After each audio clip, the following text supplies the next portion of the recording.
তিনি হচ্ছেন গোটা বিশ্বের সর্বশ্রেষ্ঠ চরিত্রের আধার। তার চরিত্রের সার্টিফিকেট আল্লাহ পাক দিচ্ছেন। চরিত্রের সার্টিফিকেট কে দিলেন? আল্লাহ পাক দিয়েছেন।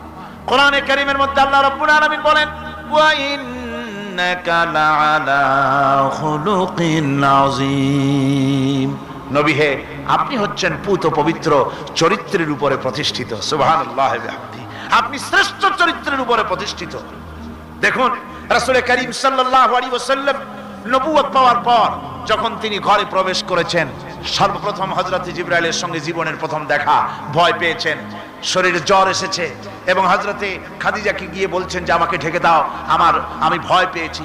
হযরতে খাদিজাতুল কুবরা রাদিয়াল্লাহু তাআলা আনহা তিনি রাসূলকে বলছেন, আবুল কাসেম, হে কাসেমের পিতা, আপনার ভয় পাওয়ার কোনো কারণ নাই। আপনাকে জিন বা শয়তান কোনো অনিষ্ট করতে পারে না, কারণ আপনি এতিমদেরকে, মিসকিনদেরকে খেতে দেন, আপনি বিধবাকে আশ্রয় দেন, আপনি প্রতিবেশীর হক আদায় করেন, আপনি আত্মীয়দের হক আদায় করেন। কি সার্টিফিকেট দিচ্ছেন? স্ত্রী তো স্বামীর জন্য ভালোবাসা দিতে পারে, মহব্বত দিতে পারে, জান দিতে পারে, কিন্তু ঈমান তো আনতে পারে না। ঈমান আনা তো এত সহজ ব্যাপার না। কিন্তু রাসূল করিম সাল্লাল্লাহু আলাইহি ওয়াসাল্লাম যখন তাকে তাওহীদের দাওয়াত দিলেন, রিসালাতের দাওয়াত দিলেন এবং বললেন আমি নবী, হযরত খাদিজা এক মুহূর্ত দেরি করেন।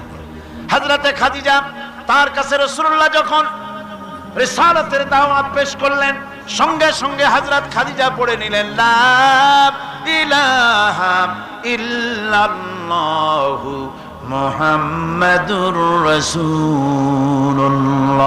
জোরে জোরে পড়েন, লা ইলাহা ইল্লাল্লাহ, লা ইলাহা ইল্লাল্লাহ।